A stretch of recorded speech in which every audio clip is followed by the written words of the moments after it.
여러분 설 명절 기쁘고 즐겁게 잘 보내셨습니까?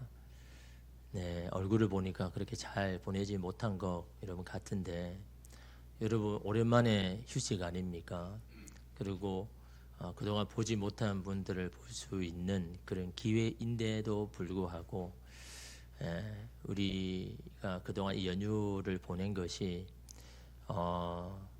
보내는 시간보다 우리 일상에서 보내는 시간이 더 소중하고 귀하다라는 것을 여러분 느낄 때가 분명히 있을 겁니다. 저도 이 연휴를 보내면서 이 일상이라는 이 단어를 하나님께서 주셔서 우리가 매일매일 일하고 행하는 그 자리이지만 그 자리가 얼마나 소중한지, 그 자리가 얼마나 귀한지, 그 자리에서 하나님께서 우리의 기도를 들으시고 또 그곳에서 우리에게 은혜를 베풀어 주시는 내가 살아가는 그 일상이 얼마나 귀한지. 그래서 여러분 그 일상은 벗어버리고 싶고 떠나고 싶은 일상이 되어서는 안 되는 겁니다. 그 일상이 계속 그 일상에 머물기를 원하고 그 일상이 계속 되어지기를 원하는 마음이 여러분 오늘 우리 가운데 여러분 필요하죠. 여러분 어떤 사람 가운데는 그런 게 있습니다. 상대는 아무 의미 없이 던진 말인데 이상하게 내게 의미 있게 들려지는 거죠.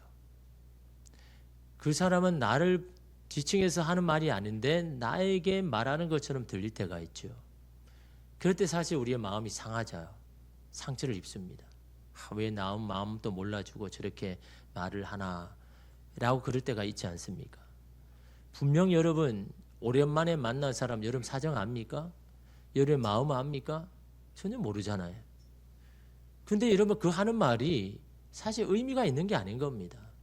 그냥 인사치레일 수 있고 그냥 던지는 말인데 그냥 던지는 말을 그냥 내가 훅 하고 내 안에 들어와서 내 마음을 상하게 한다? 내 마음이 다친다?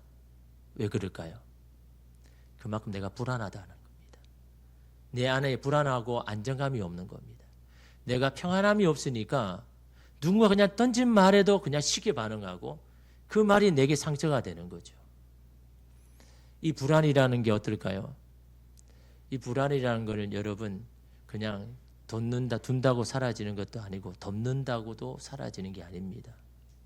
이 불안은요. 뭔가에 대한 믿음, 확실함이 있을 때 이 불안은 사라지게 되죠. 그래서 여러분 이 불안 가운데 오히려 믿음이 참으로 필요한 여러분 때입니다. 오늘 말씀은 하나님께서 이 미가 선지자를 향하여 불안한 시대에 살고 있는 이스라엘 백성들을 향하여 그럼에도 불구하고 평안하게 살 수 있는 길을 제시합니다. 이 미가 선지자가 활동할 그 시기는요. 굉장히 어수선하고 불안한 시대입니다. 북이스라엘은 아수르에게 멸망당하고 이 난유다워 두렵고 떨리는 그런 마음 가운데 있는 굉장히 밖으로 안으로 굉장히 불안한 시대가 바로 이 미가 선지자가 활동하던 시기입니다. 그런데 이 선지자들이 뭐라고 이야기하니까 불안한 이스라엘 백성을 향하여 너희들이 지금 이렇게 불안하게 된 것은 하나님의 백성임에도 불구하고 하나님 앞에 죄를 범했기 때문이다 라고 그렇게 이야기를 하는 겁니다. 그러니까 사람들이 어떨까요? 그 말씀을 들으면 더 불안한 겁니다. 이 불안을 어떻게 해소할까? 라고 그들이 생각해낸 방법이 바로 오늘 우리가 읽었던 6절과 7절 말씀입니다. 이렇게 하면 하나님께서 진노를 거두실까? 이렇게 하면 내게를 향한 그 마음을 풀어주실까? 라는 그런 방법을 그들이 스스로 이야기를 한 겁니다. 6절에 7절 보십시오. 내가 무엇을 가지고 여호와 앞에 나아가며 높으신 하나님께 경배할까? 내가 번제물로 1년 된 송아지를 가지고 그 앞에 나아갈까? 여호와께서 천천의 순양이나 만만의 강물 같은 기름을 기뻐하실까? 내 허물을 위하여 내 맏아들을 내 영혼의 죄로 말미암아 내 몸에 열매를 드릴까? 이렇게 하면 하나님께서 마음을 풀어주실까? 이렇게 하면 내 불안이 해소될까? 여러분 여기서 나온 1년 된 송아지 너무너무 건강하고 귀한 거죠. 천천의 순양입니다. 1000마리의 순양. 그리고 많은 여러분 기름. 이거는 하나님 앞에 제사 드릴 때 들여가지고 가는 예물이죠. 지금 뭘 이야기하는 겁니까? 하나님, 이전보다 내가 더 많은 것 가지고 가면 하나님 마음 풀어주실 겁니까? 하나님 앞에 더 이 제사 가운데 하나님 앞에 더 많은 것 드리면 우리를 향한 이 진노를 풀어주실 겁니까? 내 불안을 하나님 해소해 주실 겁니까? 라고 그 방법을 제시하고 있는 겁니다. 그런데 여러분, 이게 참 잘못되었죠. 여러분, 지금 이스라엘 백성은요, 이런 죄 때문에 하나님 앞에 버림받을까 하는 두려움이 있는 겁니다. 근데 이런 뭐가 문제입니까? 여러분, 어느 부모가 자식을 버리는 사람 있습니까? 부모는 자식을 버리지 않습니다. 하나님이 여러분의 영적인 아버지라면요, 여러분을 버리지 않습니다. 이거 분명한 사실이거든요. 근데 자녀가요, 부모가 나를 버리실까 싶어가지고 이전보다 더 잘하는 겁니다. 더 잘해드리는 겁니다. 그러면 내 부모가 나를 버리지 않을까라고 말하는 건, 여러분, 이게 뭐가 문제입니까? 관계에 문제가 있는 거죠. 내 부모는 어떤 상황에 나를 버리지 않아라는 믿음과 확신이 있어야 하잖아요. 그런데 이 불안이요, 그 믿음과 확신을 깨뜨려 버리는 겁니다. 과연 하나님께서 나를 끝까지 하나님의 자녀 여겨주실까? 나를 버리는 거 아닐까? 그럼 내가 어떻게든 하나님의 마음을 풀어줘야 되는데, 관계에 문제가 있는 거잖아요. 지금 이스라엘 백성이 그렇게 해서라도 하나님을 풀려고 하고 있는 겁니다. 여러분, 그 당시 이방인들은요, 나라적으로 개인사적으로 어려움이 오고 위기가 오면 어디를 가냐니까 자기가 믿는 우상에게 나아가서 제사를 드리는데, 이전보다 더 많은 예물을 가져와가 드립니다. 이전보다 더 화려하게 치장을 합니다. 이전보다 더 크게 힘있게 여러분 활동을 하고 막 춤을 춥니다. 뭐 하려고요? 지금이 나가 당하는 이 위기와 어려움이 내가 믿는 이 신이 내게 그렇게 화를 내서 그런 거라고. 그래서 그 신의 마음을 풀어줘야 된다라고. 여러분, 그 화려함 뒤에는 뭐가 있습니까? 불안함이 있습니다. 그 신이 나를 버리면 어떻게 할까? 이 불안이 여러분 그 화려함 가운데 있는 겁니다. 여러분, 사람은요, 더 화려하게 뭔가 막 채우려고 치장하는 하려고 한다면 그 안에 불안이 있는 겁니다. 그 불안을 감추려고 하는 겁니다. 여러분, 로마 바티칸에 가면요, 성 베드로 성당이 있죠. 얼마나 큰지 모릅니다. 너무너무 엄청나가지고 들어가면 이게 성당인가 화려한 무슨 왕궁인가 할 정도입니다. 얼마나 큰지요. 한쪽에서 미사를 드리면요, 한쪽에 들리지도 않습니다. 저 앞에서 예배 제사 드리며 저 뒤에는 들리지도 않습니다. 얼마나 큰지. 예, 이 사진이 베드로 성당입니다. 바티칸에 있는. 여러분, 이게 성당이라 할 수 있을까요? 얼마나 화려한지. 여기저기에 막 금칠해 놓고 막 조각상을 해 놓고, 예, 저기 뒤에 뒷모습이 보이는 게 저죠. 중간에 이렇게, 예, 머리 허연. 예. 이 베드로 이 성당에 들어가는데요, 그 크기 압도됩니다. 얼마나 큰지. 근데 이 성당이요, 326년 콘스탄티누스 황제가 베드로의 무덤 위에 세웠죠. 그래서 지하에 가면 그런 무덤들이 있다라고 합니다. 이 현재 성당은요, 1506년에 착공을 해서 1626년에 완공을 합니다. 120년 동안. 왜 이런 화려한 성당이 필요할까요? 자신의 불안을 감추기 위해서요. 이 1500년대에 뭐가 일어납니까? 종교개혁이 일어나잖아요.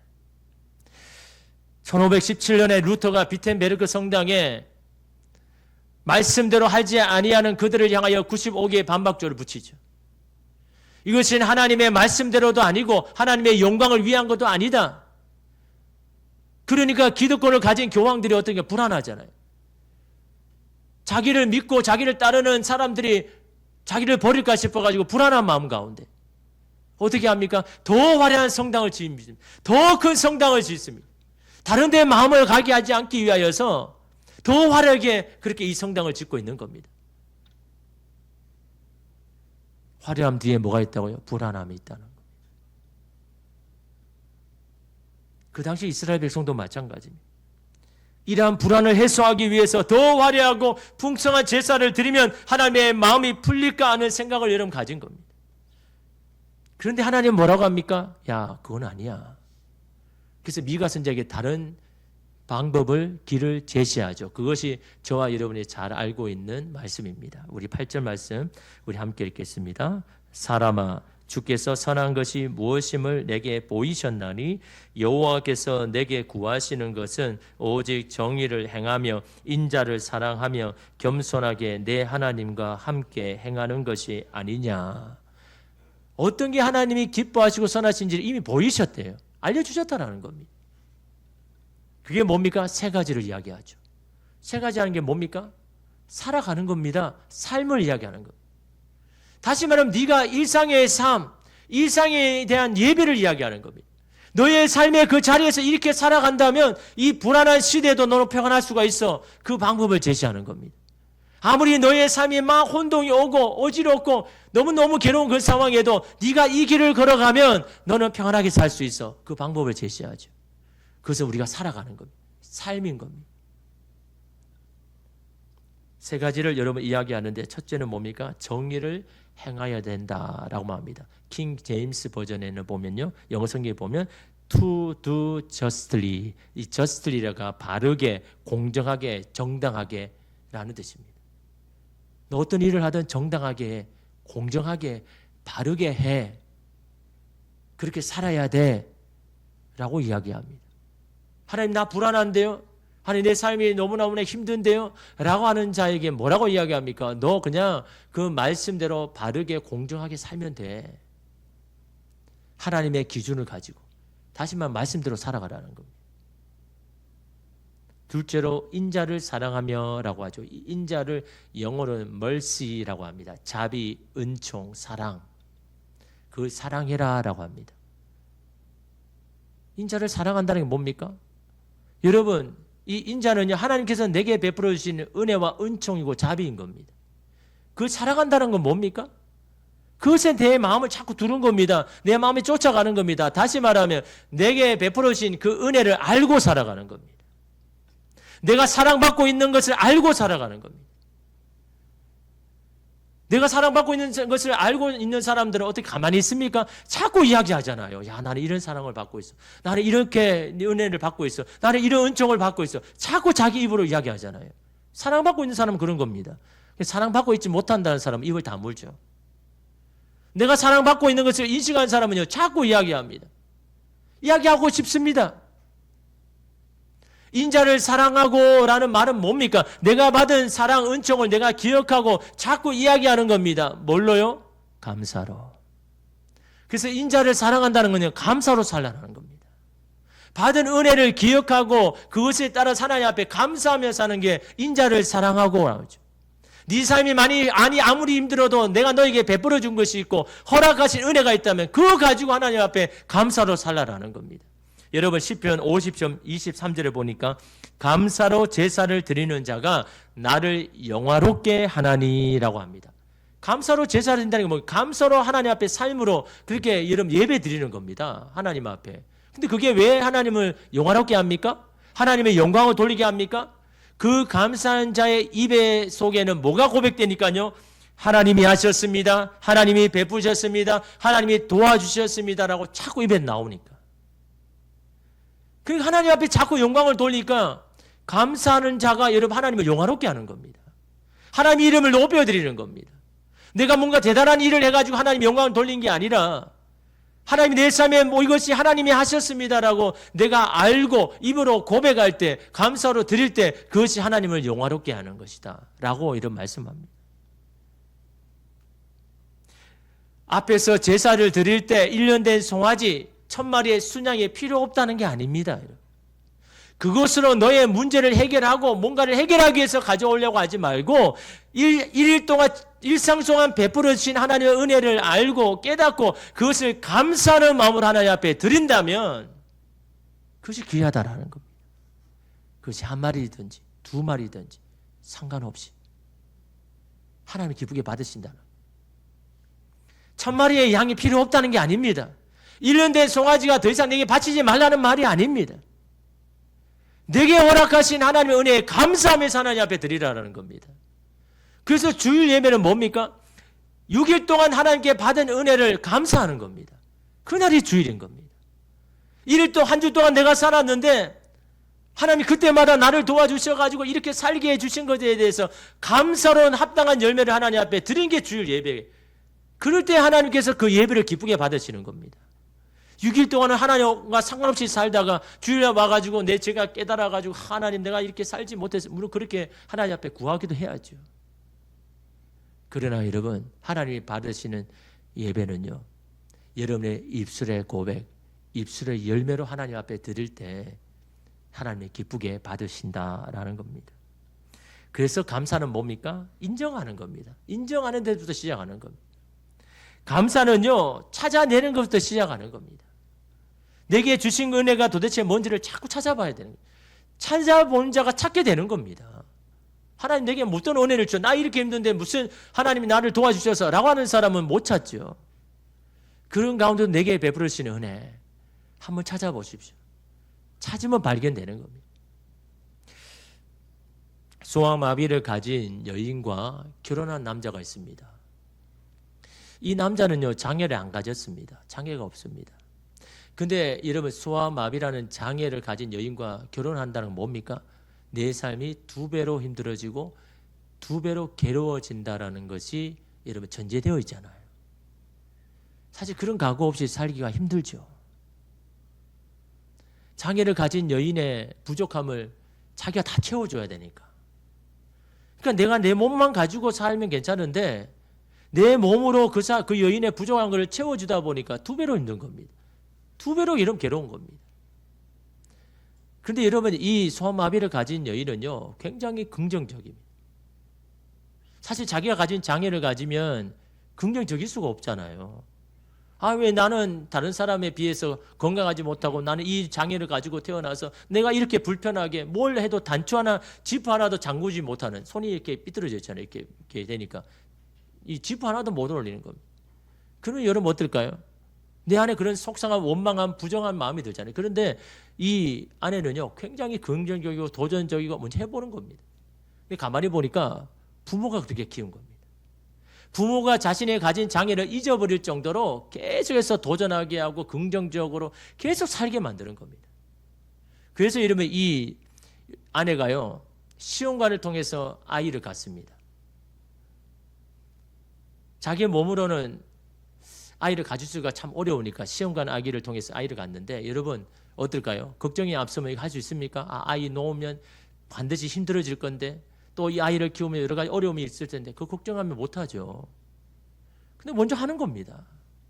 내가 정말 간절히 원한다면 그걸 해보는 거죠. 그는 여러분, 걱정은 여러분 나중에 문제 아닙니까?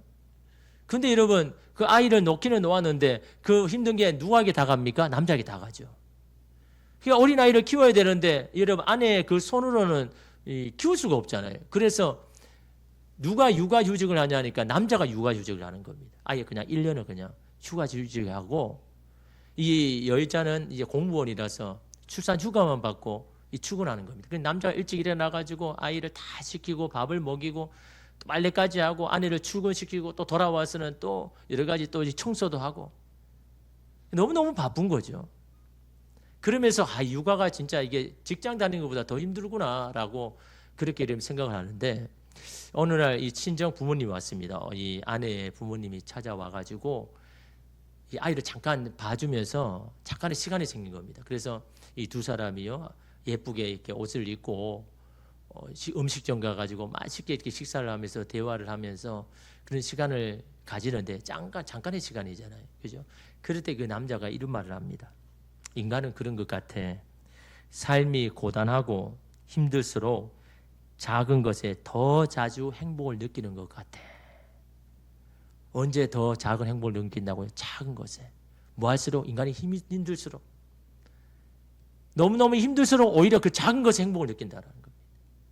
근데 여러분, 부족한 것이 아니라 넉넉할 때는 작은 것도 행복을 못 느낀다는 거예요. 그래서 자기는 큰 거 안 바란다는 거죠.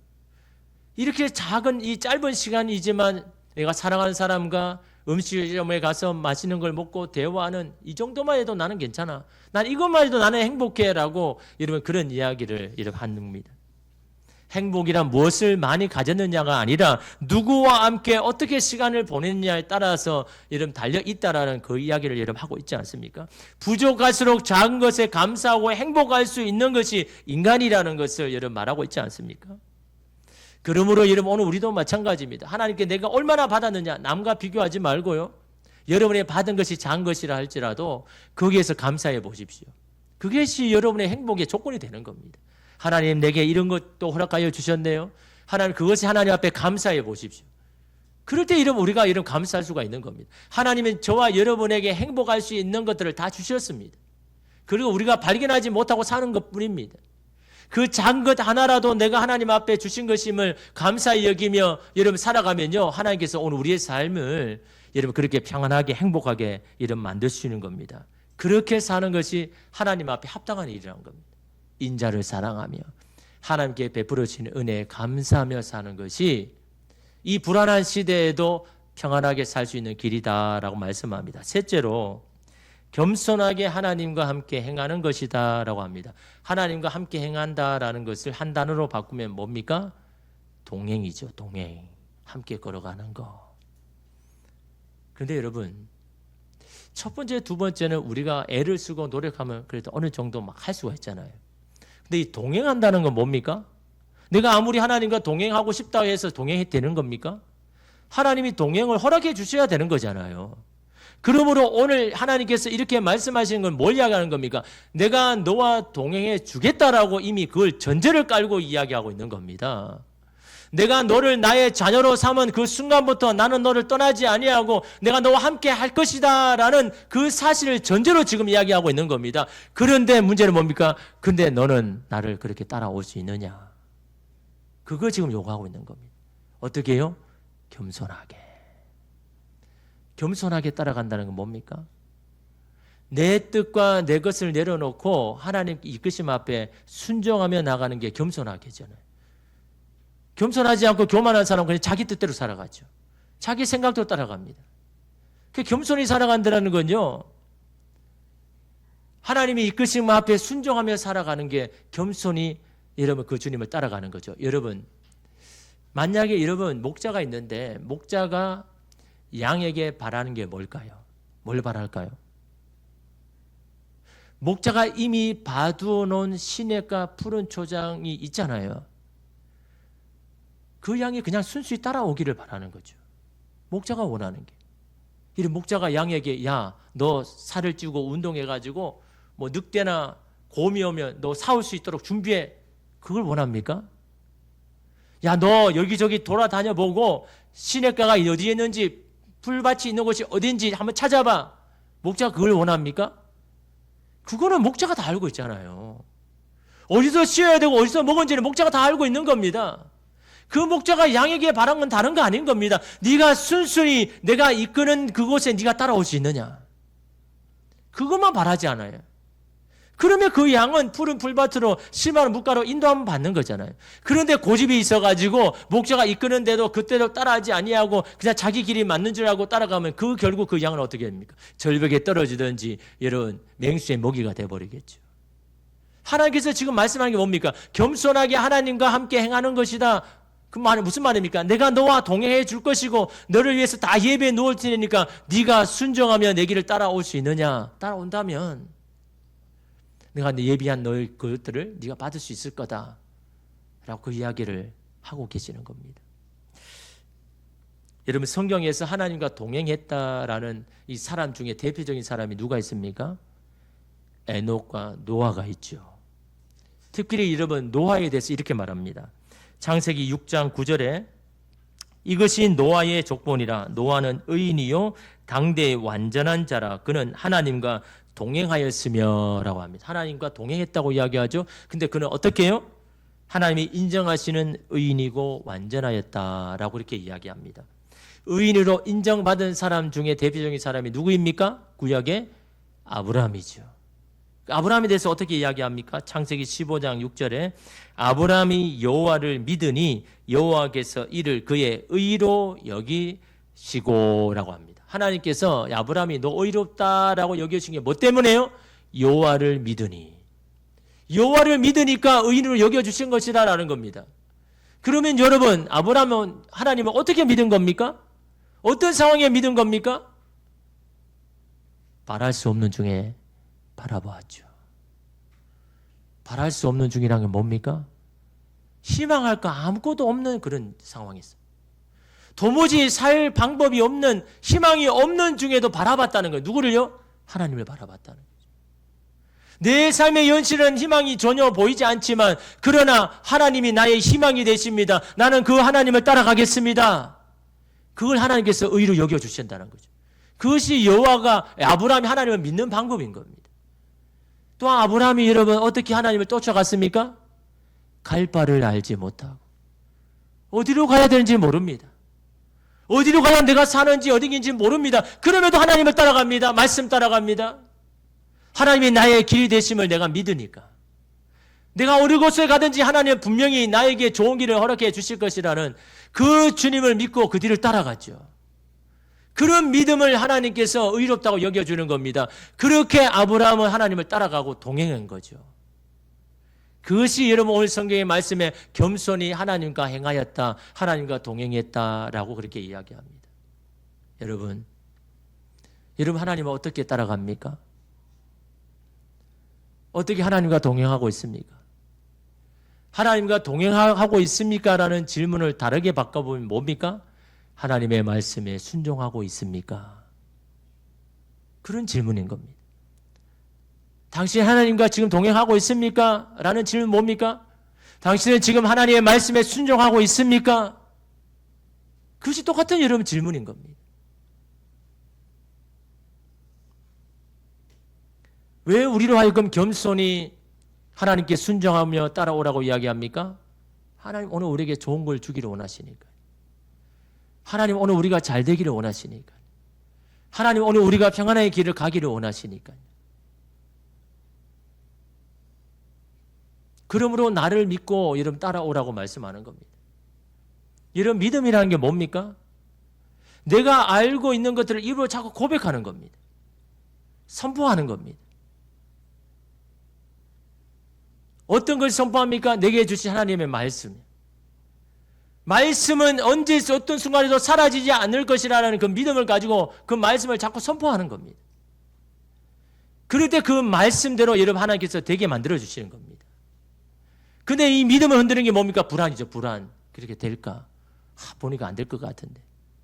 그럴 때마다 뭘 이야기합니까? 하나님의 말씀을 선포해야 되는 겁니다. 주님의 손안에 있는 내 자녀는 잘 될 것이다. 여호와를 경외하는 자에게 하나님께서 그 가정을 복되게 해주시겠다 약속하셨잖아요. 그 믿음을 자꾸 선포해야죠. 그 자녀가 안 되는 것, 하지 못하는 것, 자꾸 나를 힘들게 하는 것만 자꾸 보지 말고 하나님 그럼에도 불구하고 내 자녀가 하나님의 손안에서 잘 될 겁니다. 믿음을 자꾸 선포해야죠. 하나님의 손안에 있는 내 삶은 평안합니다. 형통하게 될 것입니다. 그건 여러분 원해서 드린 게 하나님의 그 말씀이잖아요. 시편 126편 보십시오. 1절에 여호와를 경외하며 그의 길을 걷는 자마다 복이 있도다. 주님 말씀하셨잖아요. 하나님을 두려워하면서 하나님을 인식하면서 그의 길을 걷는 자마다 하나님이 이끄시는 길에 동행하는 자마다 복이 있도다라고 하나님 말씀하여 주셨잖아요. 그 약속의 말씀 믿고 믿음을 선포할 때 그 믿음대로 되는 겁니다. 왜 여러분의 입술에 부정적인 일들을 자꾸 이야기합니까? 그건 여러분이 육신에서 일어나는 그런 생각인 겁니다. 하나님의 뜻과는 전혀 상관이 없는 겁니다. 그것은 잘못된 정보인 겁니다. 이런 사람이 있죠. 그냥 지나가는데 저 가게에 있는 사람이 자기를 자꾸 쳐다본대요. 자기를 노려본대요. 여러분 그게 사실입니까? 잘못된 정보입니까? 잘못된 거잖아요. 아니 거기에 있는 사람이 나를 아는 것도 아니고 전혀 모르는 사람인데 모르는 사람이 나를 그렇게 꼬려볼 수 있는 겁니까? 아니잖아요. 이 잘못된 정보잖아요. 근데 자꾸 그걸 본다는 건 뭡니까? 내 안에 불안한 겁니다. 어떤 사람은 여러분 특별히 공황장애 있는 사람은 어떻습니까? 가슴이 자꾸 쪼여오고 답답하다고 이야기하죠. 근데 실제로 가서 심장을 검사해 보면요. 심장 검사에 아무 이상이 없습니다. 그럼 뭐가 잘못된 겁니까? 잘못된 정보를 자꾸 내가 받는 겁니다. 숨이 답답하고 심장이 아픈 거는 사실이 아닌 겁니다. 검사에서 여러분 내 심장이 괜찮다고 인정받았잖아요. 그게 사실인 거잖아요. 근데 자꾸 내 마음은요, 마음이 답답해지고 심장이 아프니까 그게 진짜인 줄 알고 자꾸 믿어져 버리죠. 그게 이런 공황장애인 겁니다. 하나님께서 오늘 우리의 삶에 약속하셨잖아요. 말씀하셨잖아요. 그 말씀만이 진리인 겁니다. 세상이 아무리 그렇게 여러분 혼란스럽고 해도 말씀이 진리임을 내가 믿고 그 말씀을 선포하며 그 말씀에 붙잡아 가면요, 그 말씀대로 되게 해주시는 겁니다. 여러분이 육체적으로 들리는 생각, 그런 마음은요, 진짜가 아닌 겁니다. 잘못된 정보인 겁니다. 여러분의 영혼을 망하게 하고 여러분의 심령을 마르게 하는 여러분 잘못된 이야기인 겁니다. 그걸 거부해야죠. 하나님의 말씀만이 진리인 줄 믿고 그 말씀을 경외하면서 그 길을 걷는 자에게 하나님 복 주심을 믿습니다라고 그렇게 믿음으로 여러분 선포할 때 여러분 그렇게 이러면 되는 겁니다. 한 분을 좀 소개하려고 합니다. 기도는 사라지지 않는다라는 책을 쓴 이 최성훈 목사님입니다. 아버님이 개척교회 이렇게 목사님이신데 그러다 보니까 늘 사는 게 넉넉하지 못하죠. 가난하죠. 세 아들이 있는데 자기 둘째입니다. 근데 학원에 보낼 돈이 없으니까 어디 가서 노냐니까 교회 가서 노는 겁니다. 어디 있을 데도 없고 다른 애들 다 학원 갔는데 학원도 못 가니까 그냥 교회 가는 겁니다. 그 교회 가가지고 그 있는데 교회에 뭐 있는 게 뭐가 있습니까? 피아노는 있잖아요. 그 피아노를 배운 것도 없고 그냥 피아노를 하나하나 치면서 그냥 노래 부르기도 하고 그 노래만 하루 종일 할 수 있습니까? 할 일도 없고 너무너무 재미가 없어가지고 뭘 하려고 생각했냐니까 기도하기를 시작하는 겁니다. 왜냐하면 자기 부모님 아버지 어머니가 항상 교회 와서 기도하니까 그걸 보고 아 나도 한번 해봐야 되겠다고 생각한 겁니다. 할 일이 없었어. 재미가 없었어. 할 게 없었어. 그래서 교회에 와서 거기에서 막 기도를 하는데 처음에는 1시간 했다가 두 번째는 그 다음에 2시간 했다가 나중에 6시간 기도합니다. 초등학생이에요. 할 게 없어서 그냥 교회 와서 그냥 부모가 하는 것대로 그냥 따라했는데 하루에 6시간. 그 기도가 특별한 게 아닌 겁니다. 그냥 대화입니다. 하나님, 제가 이거 이렇게 생각하는데 하나님 어떻게 생각합니까? 내가 이거 하고 싶은데 하나님 이거 정말 해도 되는 겁니까? 그냥 대화를 하는 겁니다. 그 대화하고 하나님께서 감동을 주시면 또 그렇게 하고. 그래서 이러면 이 초등학교까지 중학교, 고등학교까지 이렇게 자랐는데 근데 이 사람에게는 항상 섭섭한 마음이 있습니다. 자기가 둘째인데요. 집이 가난하잖아요. 그래서 어머니가 병들어 몸져 누운 겁니다. 그러니까 가만히 생각해 보니까 이 세 아들을 돈도 없지 어머니는 병들어 누워있지 이 세 아들을 도무지 키울 수가 없는 겁니다. 그래서 하나를 그냥 돈 있는 집에 보내야 되겠다라고 생각한 겁니다. 부모님이. 근데 어떻습니까? 첫째는 장남이라 안 되고 셋째 막내는 귀여워서 너무 아껴서 안 되고 둘째인 거예요. 둘째. 다른 이유가 없는 겁니다. 그래서 둘째가 사실은 제일 손해를 많이 보죠. 그래서 이유도 모르게 4살 때 남의 집에 그냥 간 겁니다. 거기서 너 먹고 자고 그냥 거기서 있으라는 거죠. 이유도 모르고 그냥 가서 있는 겁니다. 그러니까 마음이 섭섭한 마음이 있는 거죠. 아니 형과 동생은 아버지 집에 있는데 자기는 아무도 모르는 그 집에 와가지고 여러분 있으니까 얼마나 여러분 마음이 섭섭한 마음이 들 겁니까? 나중에 어머니가 건강이 좋아져가지고 다시 이렇게 데려오려고 하는데 이 보내진 집이 권사님인데 믿음 있는 집이죠. 그 권사님인데 뭡니까? 안 주려고 하잖아요. 그동안 몇 년 동안 키워왔는데 정이 있는데 쉽게 주겠습니까? 근데 막 그래도 달라고 하니까 어쩔 수 없이 이게 이 아들을 이렇게 데려온 아들을 이렇게 자기 이렇게 돌려보내죠.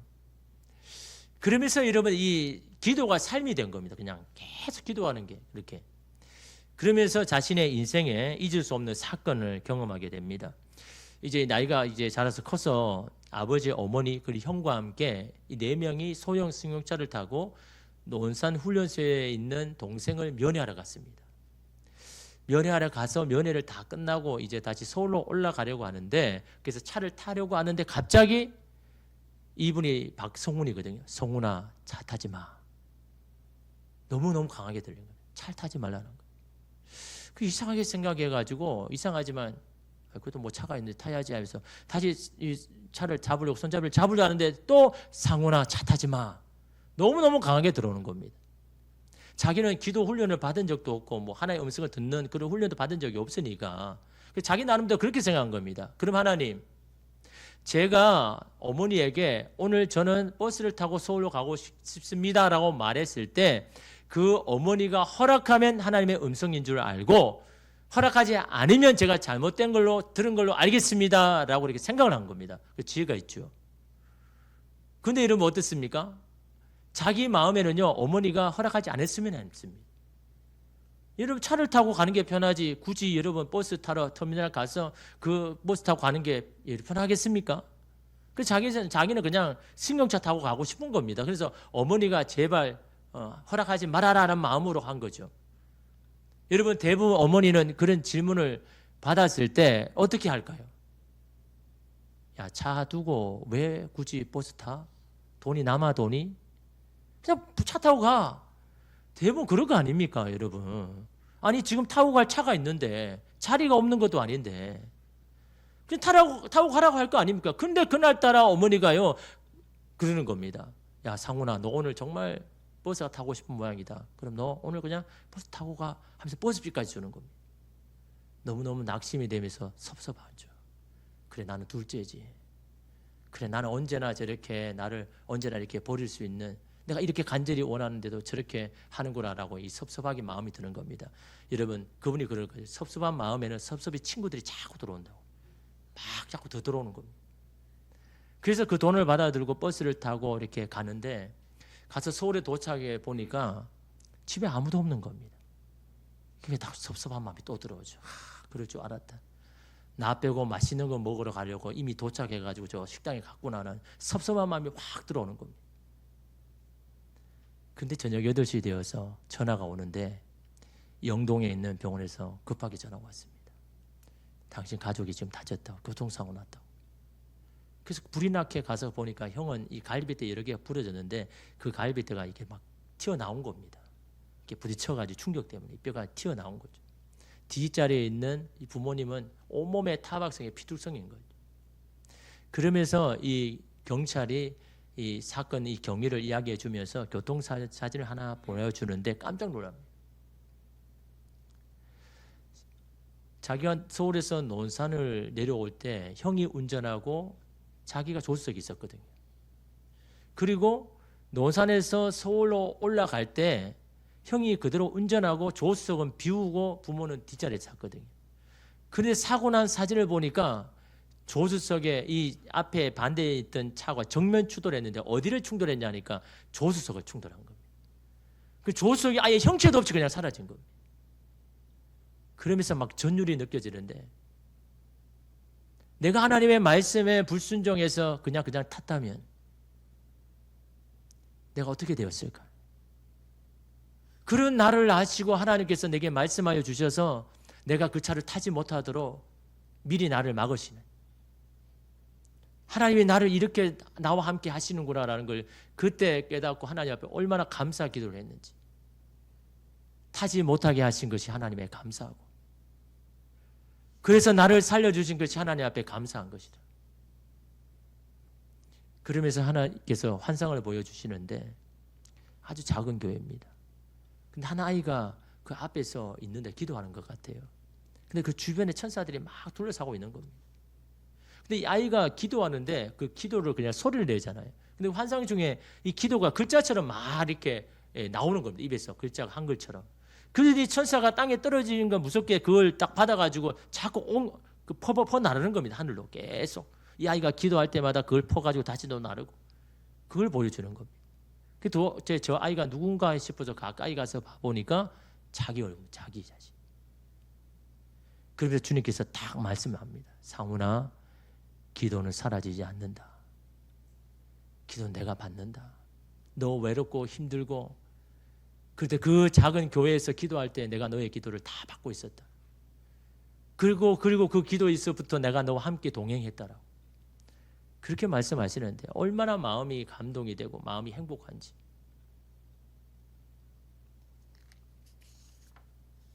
우리는 참 불안한 시대에 살아가고 있죠. 여기저기 우울한 이야기들이 들립니다. 그럴 때일수록 여러분 확실한 말씀을 붙잡아야 됩니다. 말씀 붙잡고 나아가야 되는 겁니다. 내 눈에 보이는 현실은 잘못된 정보라고 여러분 생각하시기 바랍니다. 하나님께서 반드시 오늘 우리의 삶, 우리의 가정, 우리의 자녀 하나님께서 복되게 해주시고 잘되게 해주실 것이라는 그 약속의 말씀 믿고 순종하며 주님을 따라가야 되는 겁니다. 변하지 않는 상황이라 할지라도 주님 앞에 엎드려 기도해야 되는 겁니다. 불안할수록 하나님의 말씀대로 살려고 애를 써야 됩니다. 부족할수록 하나님이 베풀어 주신 사랑과 긍휼을 생각하며 감사하며 살아가야 됩니다. 어떤 순간에도 하나님께 순종함으로 그 길을 따라가야 됩니다. 그럴 때 하나님께서 오늘 우리와 함께 하시고 동행하신 그 하나님께서 오늘 우리 여러분의 삶 가운데 예비하고 준비하신 것들을 펼치시고 일하여 주실 줄 믿습니다. 오늘 저와 여러분에게도 함께 걸어가자, 함께 가자, 겸손하게 하나님과 함께 행하자, 걸어가자라고 오늘 우리에게 하시는 이 말씀이 오늘 우리에게 하시는 말씀인 줄 믿고 그 주님과 함께 겸손하게 순종하게 함께 걸어가는 저와 여러분 되시기를 주님의 이름으로 축복합니다. 기도하겠습니다.